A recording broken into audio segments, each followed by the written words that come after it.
In this episode of Southern Indiana Now, we're hitting the road to Washington County. It's becoming one of our favorite places. There's so much to see and do and learn from Washington County, Indiana. And of course, if you're new to Southern Indiana Now, this is a show that focuses on lots of things all about life in Southern Indiana. Of course, we feature Hoosier Homestead. We're going to talk about the culture. We've got Hoosier Happenings. This is things you need to know about. Hoosier Hustle, that's businesses and people on the move. And of course, Hoosier Good News. There's always something good, a story to share, an organization doing good things. We want to make sure you're connected to it all right here at Southern Indiana Now. I'm Kelly Trask.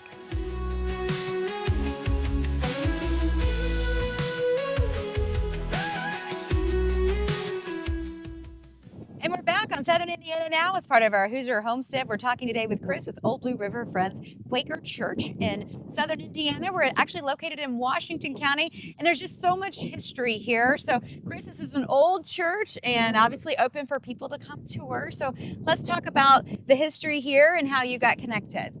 So the history is in the early 1800s, a number of Quakers moved up from primarily North Carolina.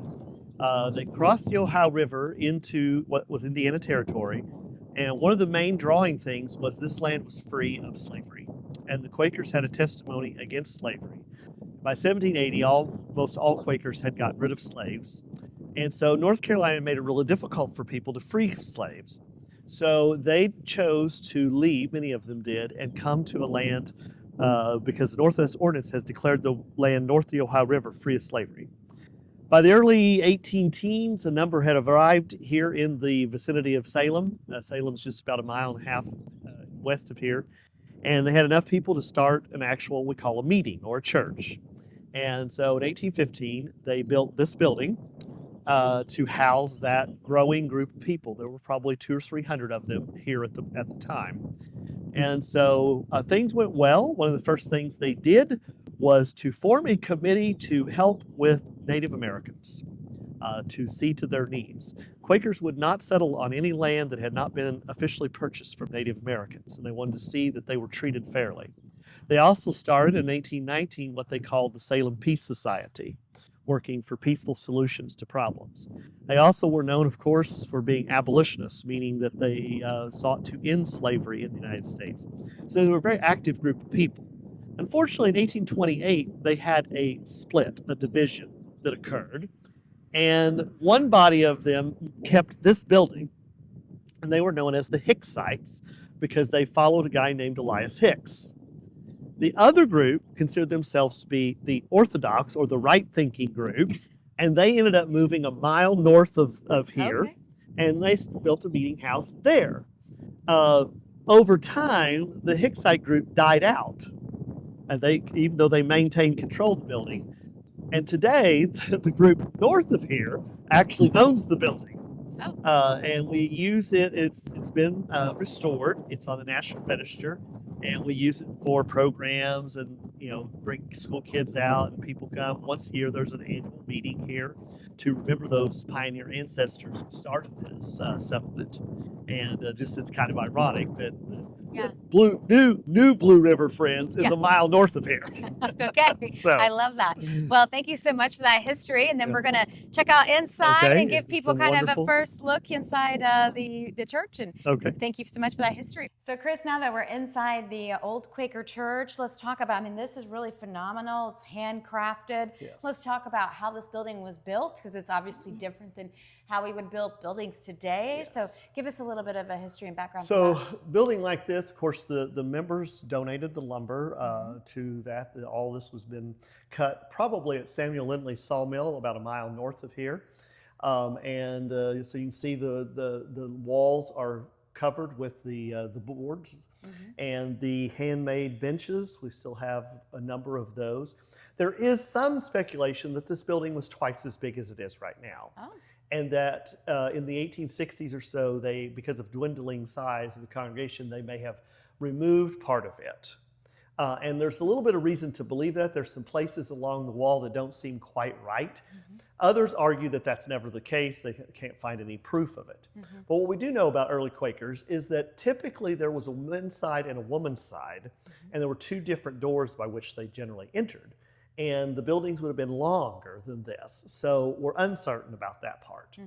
What you do notice in this building that's interesting, though, is what are known as the minister and elders benches. So Quakers didn't, at that point in their history, did not have actual settled pastors. They had several people in a congregation who were ministers and elders, and their job was to look over the care of the congregation. And during worship, they would sit up here in what were known as the facing benches. Oh, so you couldn't fall asleep in the back Exactly. row. You would be visited by an elder later. Oh, Why that did would he not fall be asleep good. during meeting? Yeah. So anyway, the fact that that's still here is really, really interesting. Yeah. I mean, it's so original, and we just don't see very many buildings like this anymore. Okay. So I love that. So if someone would like to do a tour, a school group, history if you want to do a tour, tour, or there's you can get a hold of me. I can get a hold of Steve Trueblood, who is a descendant of some of the early settlers here, and they can arrange for that to be done. All right, fantastic. And anyway, online, someone can do some Yes, there is a information? great website. Our Blue River Friends Church has a tremendous website with all kinds of history on there, pictures of the past, and of course our contact information. All right. Thank you so much, Chris, for being welcome. part of Southern Indiana Now. If you'd like more information about Old Blue River Friends, Quaker Church, and how the history of that, and how it helped settle Southern Indiana, especially Washington County, you can check that out online, or give our friend Chris a call here, and he'll get you connected with all that information. We'll be back right here on Southern Indiana Now. I'm Kelly Trask.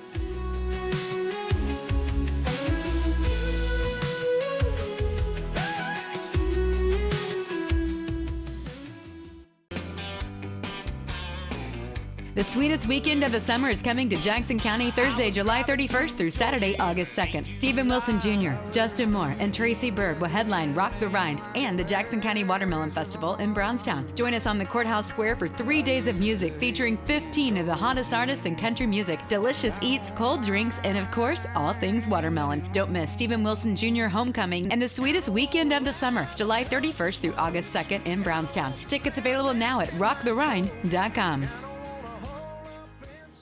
And we're back on Southern Indiana Now. I'm Kelly Trask. We're visiting today with Ryan Buchanan with the Washington County Chamber of Commerce. First of all, thanks so much for being part of the show. All right, Ryan, I know that there's no grass growing under the feet of the Washington County Chamber. There's a lot of things happening there. Right. You're somewhat new to the role, is that right? You've been there for? I've been there, part of the Chamber and Chamber Board for about 5 years. Have also been in a board position for the last 3 years. Okay. But as president of the chamber, this is the end of my second year. So okay, yeah, that's super exciting. All right, so let's talk about what it means to be a member of the chamber, and why is that something that businesses would want to get involved with? Sure. Well, I think it's really important for people to understand what the chamber offers, right? I mean, we have the capability to lobby for our membership at a state legislative level to impact some of those new laws and ordinances or different things that would impact the level of local business, right? We can also help solicit for grants and things like that if we have a 501c6 or C3. And so a lot of people just think maybe the chamber is a social club, and it's so much more than that, right?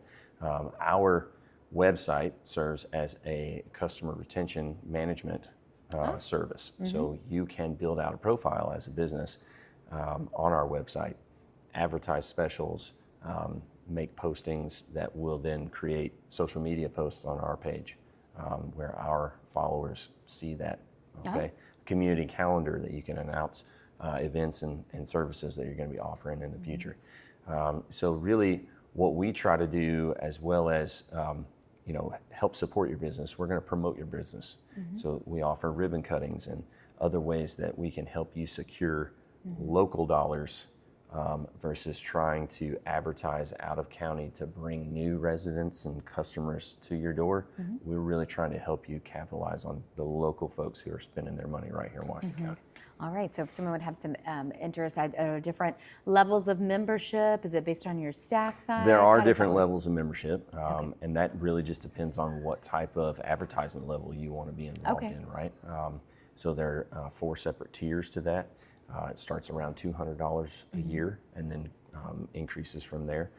With those different levels comes different sponsorship opportunities and things like that with the chamber and events that we have here in the community. All right, so if they want to look for a set schedule of events coming up for the chamber, what's a good way to look that up? Sure. They can check out our website at washingtoncountychamber.org. So Ryan, I know that there's kind of an event that the Washington County Chamber is known for. It's held on the square in beautiful downtown Salem. Let's talk about what that event is and how can people get involved? Do they just need to come? Do they have a booth? What do we do here?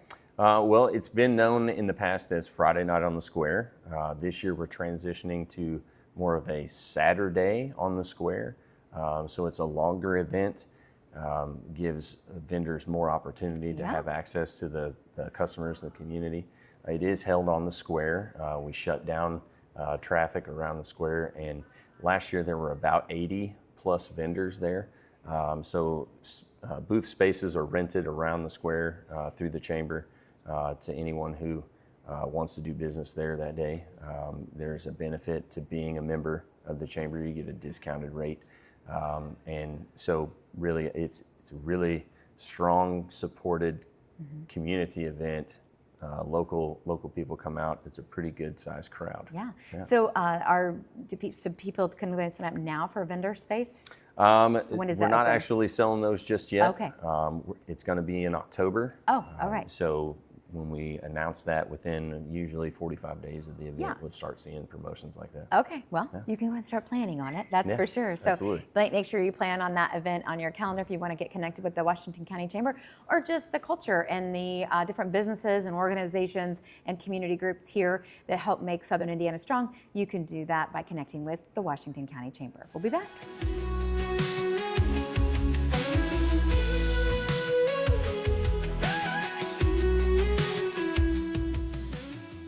Wherever you go, our stations have your music, local news, local sports, and local weather covered. 95.3 WUME brings you today's best hits, along with Paoli Sports, local news, and weather. 98.7 WSCZ plays the timeless favorites from the 60s, 70s, and 80s, as well as local weather and Orleans High School sports. And 96.9 WKLO keeps it country with all your favorite classic country hits, plus Corridon and North Harrison High School sports, as well as local news and weather. Your soundtrack for Southern Indiana is found on 95.3 WUME, 98.7 WSEZ, and 96.9 WKLO. And we're back on Southern Indiana Now. I'm Kelly Trask. We're hanging out at the track, Salem Speedway. We're talking today with Glenn. And Glenn, thanks so much for having us and being part of Southern Indiana Now. And super excited about all the things you have going on at the track. A lot of big things happening this summer. But let's talk about what Salem Speedway is. I know it's a specialty track. You've got a lot of different options available here. There's a lot of asphalt and a lot of high speeds happening on the track. So let's talk about what sets your track apart and how people can enjoy their summer here. Well, we're a very historic track. It's been here since 1947. It's a high banked half mile with 33-degree bank turns, which is like being on a 3-story building. So when it was built to go fast. So that's what it is. It's a specialty racetrack. You can't race every weekend on it because it's too hard on equipment, too hard on cars. So we just do so many events a year. We actually have 12 this season is what we'll have. We've already had 3, getting ready to have our 4th tomorrow, and just all the way through the season through October. So we got a lot of racing. Yeah, so if people want a complete schedule, where can they go find that? SalemSpeedway.com. We have everything. We also have a Facebook page that we keep up. It's usually updated 2 or 3 times a day. This is making me totally want to race. I don't know. It looks amazing out here. And the thing, we got lots of variety because we got the big track. We also have the this quarter mile. We race 3 or 4 divisions on the quarter mile. We have a couple divisions on the big track. We actually even do a little figure 8 racing. We'll do that on 4th of July, and we'll do that on Halloween 200 weekend. So I love that. we have a lot of different divisions to race. We have open wheel coming. So on July 12th, we'll have sprint cars here. They'll go about 130 on this racetrack. Wow. We'll have Silver Crown cars, which will be about the same. Then we'll kind of switch gears. We'll actually have monster trucks here August 23rd, and they're going to do figure 8 with monster trucks. So that's something new that we haven't done here before. So we got a very diverse schedule, and it kind of appeals to a lot of different people. Well, speaking of diverse, you have a lot of different ways to enjoy a day out here racing. Of course, you can have the bleacher seats, and there's not a bad view of the house, but definitely you have your VIP experience. Let's walk through what that is and how people can get tickets to that. Yeah, well, the suite is basically for groups and mostly for our sponsors. They have it.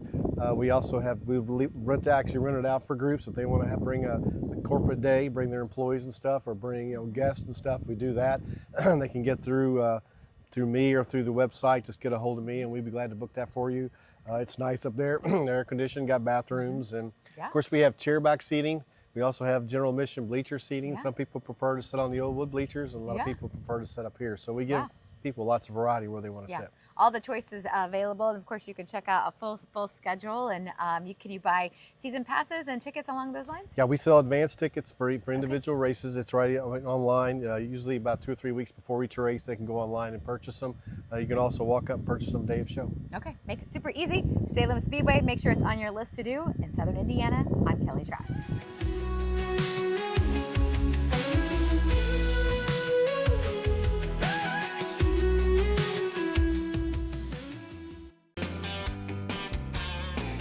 The sweetest weekend of the summer is coming to Jackson County Thursday, July 31st through Saturday, August 2nd. Stephen Wilson Jr., Justin Moore, and Tracy Bird will headline Rock the Rind and the Jackson County Watermelon Festival in Brownstown. Join us on the Courthouse Square for 3 days of music featuring 15 of the hottest artists in country music, delicious eats, cold drinks, and of course, all things watermelon. Don't miss Stephen Wilson Jr. Homecoming and the sweetest weekend of the summer, July 31st through August 2nd in Brownstown. Tickets available now at rocktherind.com. And we're back on Southern Indiana Now. I'm Kelly Trask, talking with Aubrey DeFore today with CASA of Washington County. And of course, we are happy to speak with you today. Aubrey, tell us a little bit about the mission of CASA and how it serves kiddos and families in Washington County. To sum it up in a nutshell, CASA gives children a voice in court. When children are removed from the home, parents get a lawyer, DCS has a lawyer, and the kids have nobody. So basically, we are able to, the kid is old enough, talk to them and ask what their wishes and desires are. And as crazy as they say, some kids say sometimes, I want $1 million in bank account. We will put that in our report because we want the judge to understand that we listen to the children, regardless of how silly of what they're saying is. Yeah, I love that. So tell us about the areas you serve, and does someone have to be from Washington County, and are there other CASAs in Southern Indiana? There's pretty much, I think, a chapter of CASA in every county, but Okay. I'm not 100% for sure. I know Indiana is pretty good size as far as CASA support goes. We only serve Washington County, so our cases will originate in Washington County, but that doesn't mean that we'll stay here. So if a child is placed in foster home in Gary, Indiana, we would travel there to see them once a month. Gotcha. Okay. So tell us about, as far as the organization, what do you need in the way of support from the community? Desperately, we need volunteers. Volunteers. Way more volunteers. And then monetarily, people can donate their time. We do different things like a color run once a year, a masquerade ball in the fall. They can come and support like that, or they can monetarily support. We have, I think there's a code on our website that you can look at, or even on Facebook to donate. So, All right. Now, as far as volunteering goes, what does that look like? Theoretically, it's about 12 to 15 hours a month that you would donate of time. You would see your child once a month, wherever they're placed, and then you write a report every time there's a court hearing, which is usually about every 60 to 90 days. So you're doing in-home visits? Yes, you go and lay eyes on the child. Whether they're in foster, some children are placed in residential care, so sometimes you have to go to wherever that is. I understand that. Okay, so how many children are currently being served by CASA now? We have a total of about 30 children right now 30 in children. Washington County. Okay, all right. Is that a typical number? For us, it seems to be average in the Okay. 20s and 30s. All right. So if someone would like to connect with you, maybe they want to write a check for a monetary donation. And how is that money used? Most of it is used, we buy things for the children. We have a backpack program that we give the kids a backpack when they're moved. Paper, supplies, our paycheck, we're pretty much based, we're all volunteers except for Tabitha and I, and she's our director. And a lot of our money comes from grants or Okay. donations. All right. Fantastic. So if someone would like to connect with you on that, either to maybe possibly volunteer, do you have to have a legal background? to No, volunteer? not at all. Anybody can come. Okay. You go through a background check, obviously, and then about 30 hours of training to get ready for it. And then you absorb some court, and we teach you how to write reports, and off you go. Off you go. Okay. Well, if they'd like to get connected with you, Aubrey, what's the best way to do that? Facebook would be great, or just pop in our office. We love to see people come in and ask. That we have a phone number you can call. It for the office. It's 812-883-2190, and we try to get back to everybody, but there is online on our Facebook page. You can go to applications and stuff. Aubrey, this is such an amazing organization. Can you tell a bit about how you got involved with CASA and what are some of the things that people say after they've been a volunteer? Well, I have 6 children and I homeschooled all of them. And as they started getting older, I realized I wanted to do something more. We talked about fostering, but with 6 children, we decided that probably wasn't the route to go. So I started doing some research and I looked into CASA, and I've been doing this for 10 years now. Okay. So mostly as a volunteer. I just started as paid staff recently. And yeah, it's very fulfilling. Don't get me wrong. You're going to go home and cry sometimes. It's going to be hard. But this is probably one of the most rewarding things besides raising my children that I've done. So. Wow. All right. I'm sure you hear a lot of the similar things from other volunteers. Yes. Yes. And, you know, some of us, it breaks us and we have to quit for a while. But yeah, it can get hard. But wow. Yeah. All right. Well, thank you for having a heart for others and being able to pour into children. So, well, definitely doing some great work here. And we're happy to feature CASA of Washington County as part of our Hoosier Good News segment right here on Southern Indiana Now. We'll be back. I'm Kelly Trask.